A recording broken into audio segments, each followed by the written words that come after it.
Welcome to part 3 of the S-50 restoration. Today's episode is all going to be about the tack switches on the control panel and seeing if we can fix the vacuum display issue. So, without further ado, we'll get into dismantling this control board.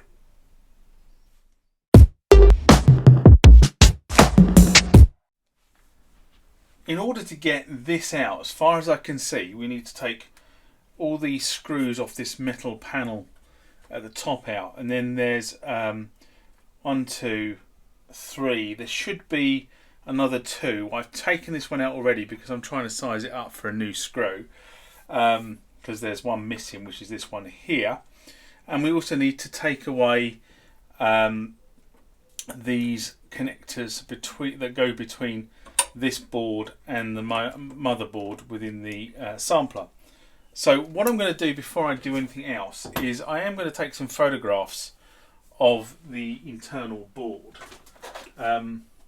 purely so I know what it looks like when I come to put it back, which is something I always and what I'm going to do is I'm just going to take a photograph of those ribbon connectors. But in addition to taking photographs of the ribbon connectors, what I'm going to do is just take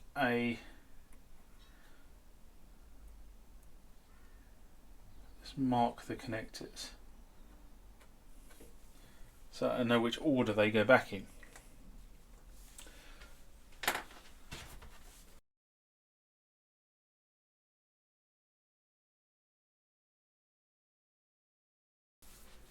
I'm going to use a set of pliers to just lever these out. They should just come out. They shouldn't be too well attached.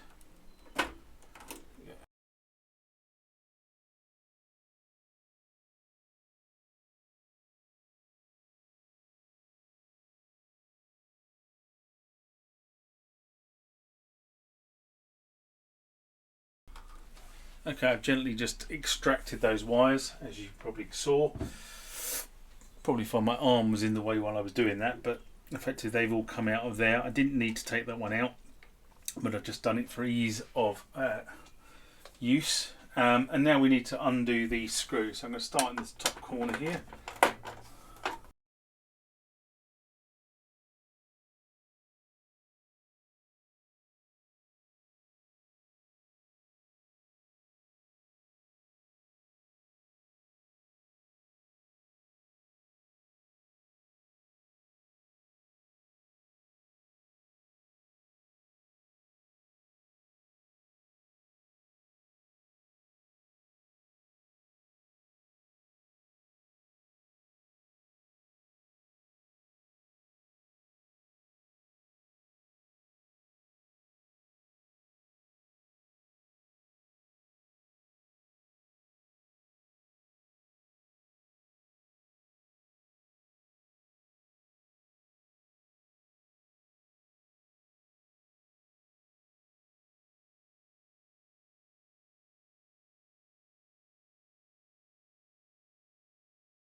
There we have the control board. Let me just switch autofocus back on.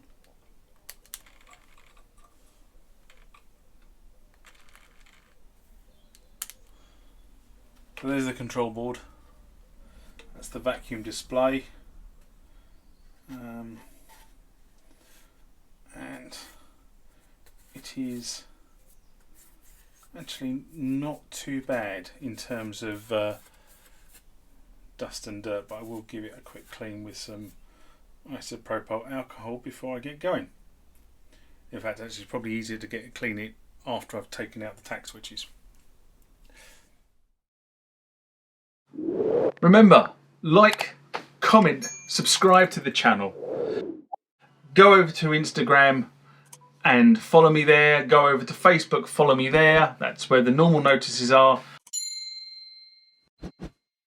And consider becoming a Patreon.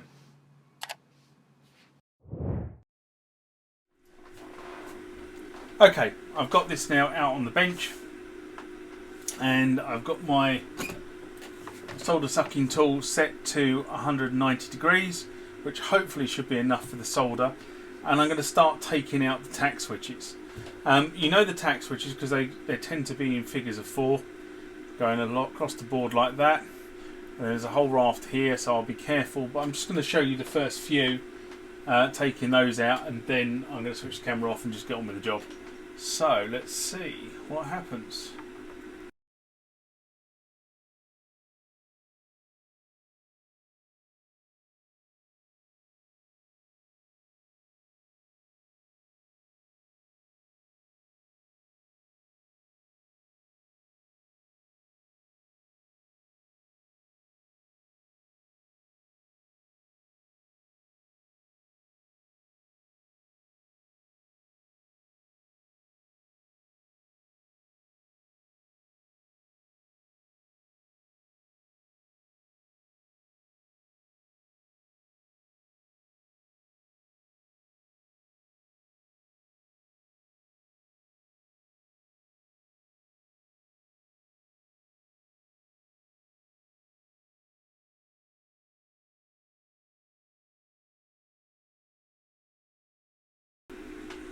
And there is the first of the tack switches out.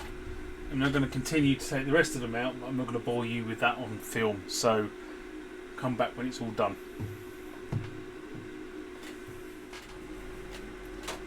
Okay, we're at the point in the video where, or the point in the process should I say rather than the video, where I removed all these tack switches, all the tack switches here, all the tack switches here. I'm just on these last few over here.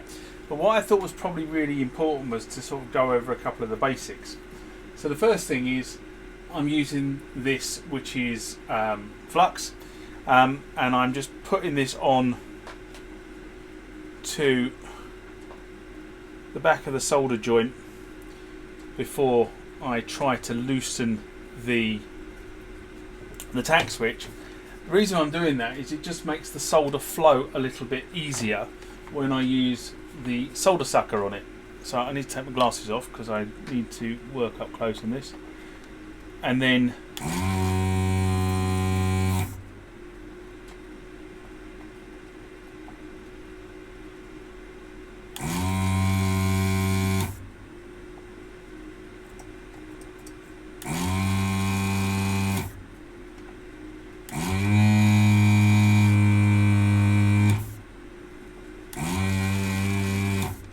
it takes most of the solder off. You're still probably going to need a pair of pliers, and what you do is you just put the pliers on the tack switch on the far side, and you can see, well, I don't know whether you can see it on video, but it's moving,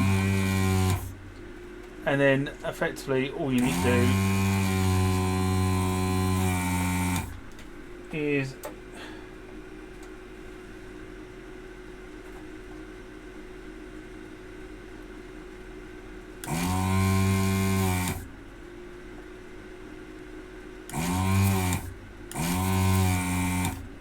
just gently wiggle it out. Most of the time it will just come straight out, but quite often it just needs a little bit of persuasion. Now, the thing about using flux is, of course, flux gets all over the board. It's horrible stuff. So what I will do is, before I actually solder stuff back in, I'll give this a quick wipe down with IPA. And I'm going to give the board on the other side a wipe down with IPA, and then I'm going to have a look at this vacuum display to see if there's any obvious signs of dry joints, etc. So I'm going to stop the video again, and I'm going to carry on and get rid of the rest of these tack switches. Okay, there we are. All the tack switches along there, there, and there have now been removed, so I can think about soldering some new tack switches in. But before I do, as I said, what I'm going to do is I'm now going to go across this board and have a look at whether there are any dry joints, and for that I need my magnifying glass. As you can see, I've got the magnifying glass out, and I'll get the other camera and I'll use that over here, and So let's see if this comes up on camera.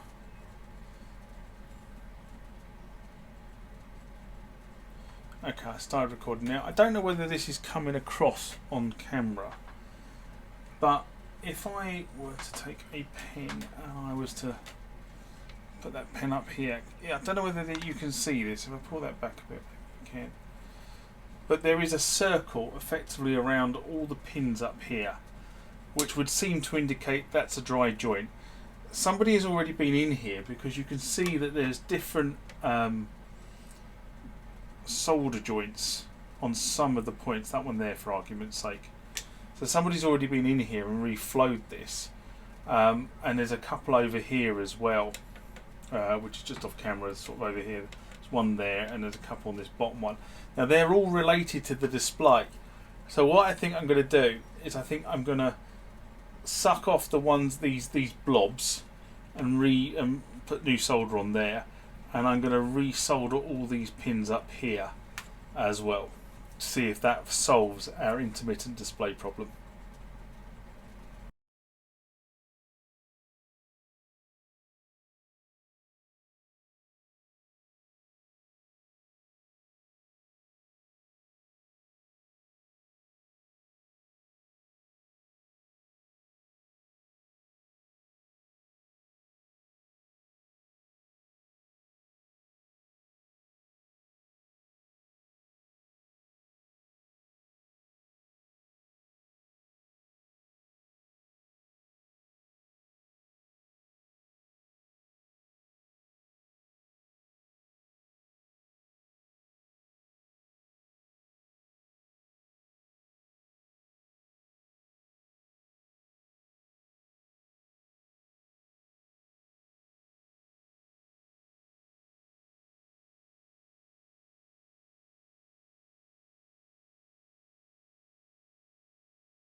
Well, hopefully that's fixed it. We shall see, though. We shall see. Okay, I've reflowed those. I've reflowed one there. I've reflowed a couple up here. Everything else looks good on this board, and there was one or two down here that I looked like they were slightly cracked. So they've all been repaired now. What I'm going to do is just give this a quick wipe over with isopropyl alcohol, and the front wipe over with isopropyl alcohol, and then we're in a situation where we can start putting tack switches back on, which is good news. So a different camera angle. So there's the other camera that was looking down on here while I was working. So these all the tack switches are now out, and I've given this a good clean with IPA to get rid of all the dust and crap that was on here. Now, so what we're going to do is we're going to put the new tack switches in.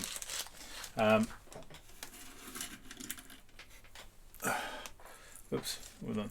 So they're all the tack switches that came out, and I've finished with me solder sucker, and I've reflowed some of the solder joints on here. So hopefully that has solved. I say hopefully that has solved the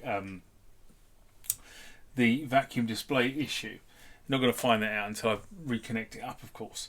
So what I'm going to do is I'm going to put the tack switches back in now. So here are my tack switches, which came the other day, and I've gone for the slightly heavier ones. So the ones that were in the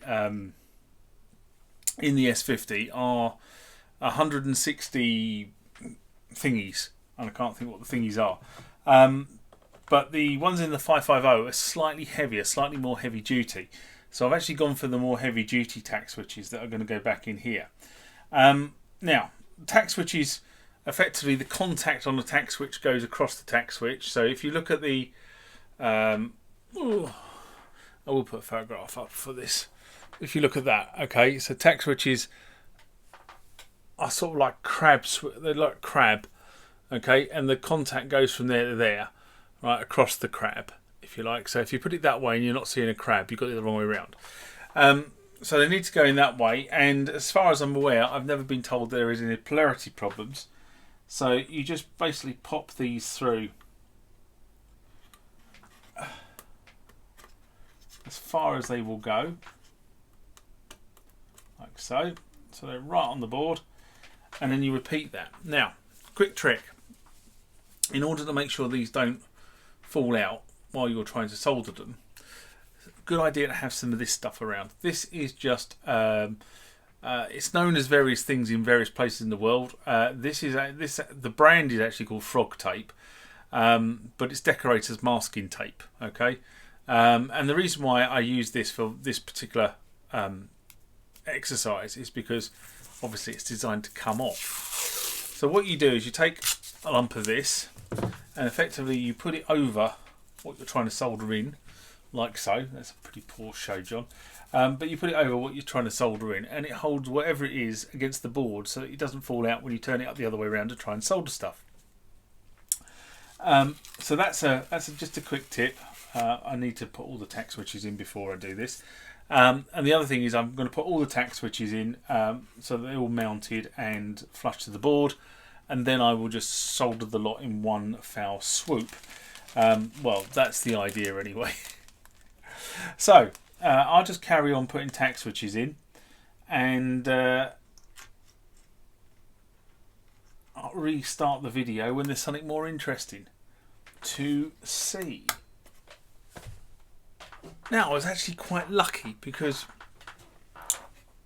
the tack switches, the holes are really tight, and every tack switch has come through beautifully against the board.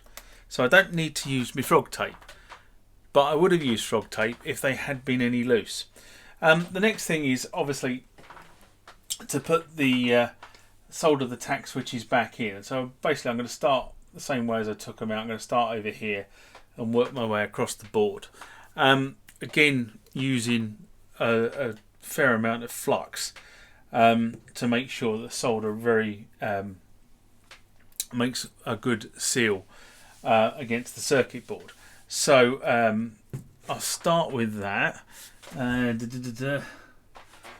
soldering iron is up to temperature, like so. So let's just do a test one.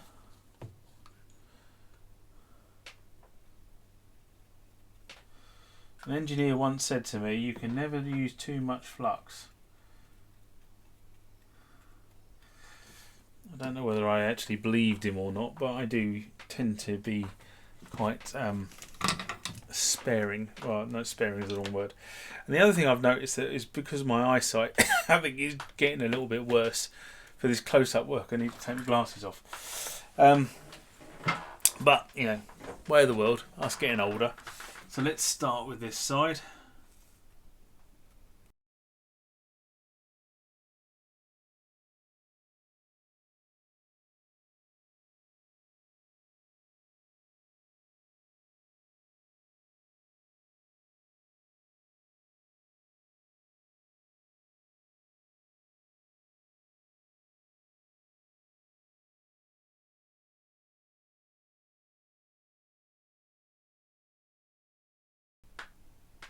I'll have a good look at those joints with the magnifying glass in a bit.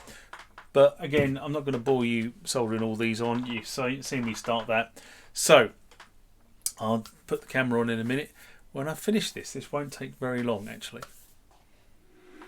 Okay, that probably took about 20 minutes. It's so much easier in the workshop to do things now than it always was before when I was living in the flat and I didn't have a workshop, so that makes it a lot easier. Now, I've soldered everything on here. What I'm going to do is I'm going to go back to my magnifying glass and I'm just going to look and make sure I haven't created any dry joints. There are a couple of problems as I went through, so I just took the solder off again and reflowed it. Relatively easy. This is where this thing comes into its own, to be honest, because it does have a super bright light that allows me to do what I'm just about to do.